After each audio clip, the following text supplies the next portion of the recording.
महाराष्ट्राच्या ईशान्य भागातील शेवटचा जिल्हा गडचिरोली.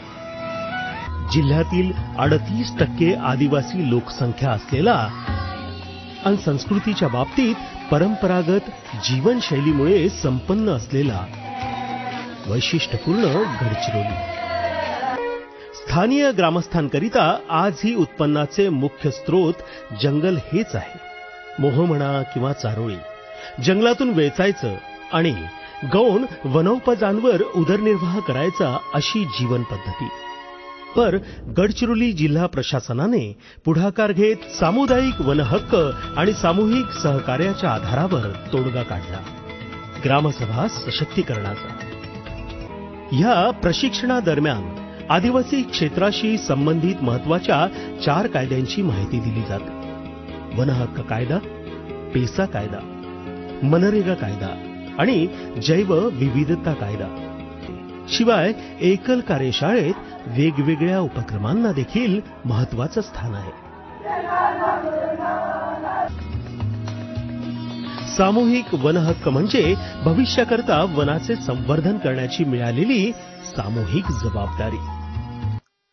गडचिरोली जिल्ह्यात एकूण 1109 गावाला CFR देण्यात गेलेला आहे.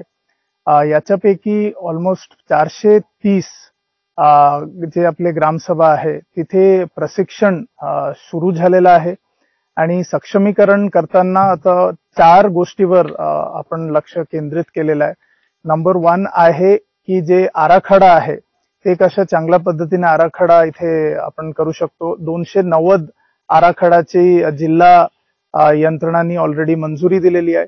नंबर 2 आहे नरेगा मध्ये ग्रामसभाला एक एजन्सी म्हणून काम करण्याची आता पॉवर्स मिळालेला आहे. त्याच्यामध्ये कशा तांत्रिक दृष्टिकोनातून कशा लोकांना सक्षम करायचेच आहे, तिथे कशा लोक एस्टिमेट्स वगैरे चेक करणार, त्याच्यामध्ये कशा मॉनिटरिंग ठेवणार, याच्यावर एक फोकस आपण केलेला आहे. नंबर 3 आहे की जे उत्पन्न जो आहे ते कसं वाढवता येईल वनोपजाच्या, त्याच्यामध्ये मार्केटिंग कसं करता येईल त्याच्या बाबतीत पण एकल मार्फत आता प्रशिक्षण प्रत्येक ग्रामसभाला आता गडचिरोली जिल्ह्यात आपण देतोय आणि याच्यामुळे खूप काय लोकांचा सहभाग दिसत आहे आणि खऱ्या अर्थाने सक्षमीकरण गडचिरोली जिल्ह्यामध्ये दिसत आहे. पिढ्यानपिढ्या जंगले टिकावीत, वाढावीत या उद्देशानं ही व्यवस्था ग्रामसभा आणि शासनाच्या मदतीनं यशस्वी होत आहे. एकल हा ग्रामसभेअंतर्गत आम्हाला रोजगार हमीचं काम मिळाला. ह्या ग्रामसभा जिल्ह्यातील जंगलात आढळणाऱ्या 47 गौण वन उपजातून विशेषतः तेंदू आणि मोहा यांच्या माध्यमातून उपजीविका चालवतात. शासनाच्या सर्वात विकेंद्रित एककाला बळकट करण्यासोबतच टिकाऊ प्रगतीकरिता जनभागीदारीने वनांचे संवर्धन करतो आहे एकल जिल्हा प्रशासन गडचिरोलीचा उपक्रम.